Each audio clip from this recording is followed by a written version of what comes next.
की रे बाबू किया ना गाल मुंह फुला के बैसल छे की कहू यो भाई बड़ मुश्किल में पड़ गेल छी।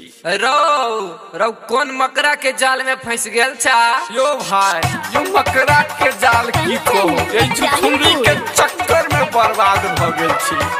अरे मोटकी के देखनो पतरकी के देखनो हम सबर की के मोटकी के देखनो पतरकी के देखनो हम सबर की के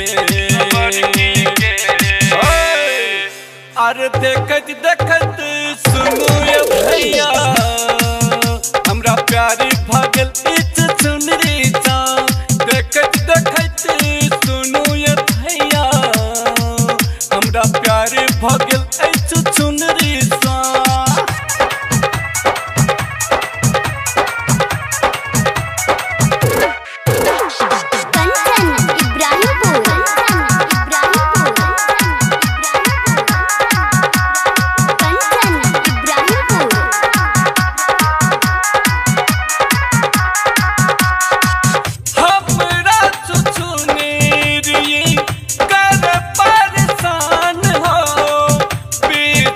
बजरिया देख कर बदनाम हो कर बदनाम हो हमरा सुसुनीर कर परेशान हो बीच बजरिया देख कर बदनाम हो कर बदनाम हो। मैसेज पठावे फोटो देखा कर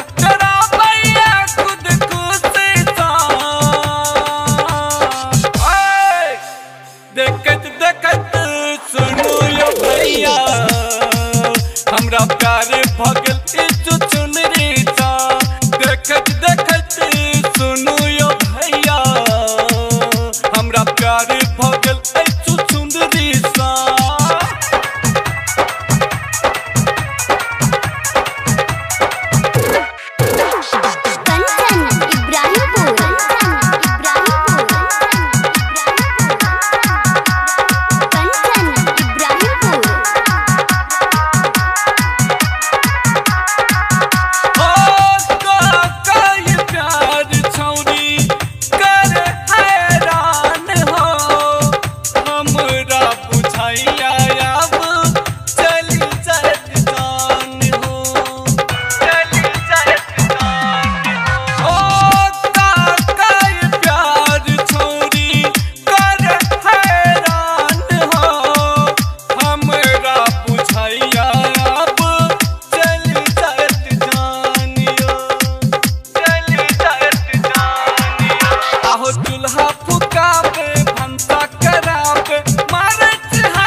देखत देखत सुनो यो भैया हमरा प्यार भगल इच चुनरी सा देखत देखत सुनो यो भैया हमरा प्यार भगल इच चुनरी सा।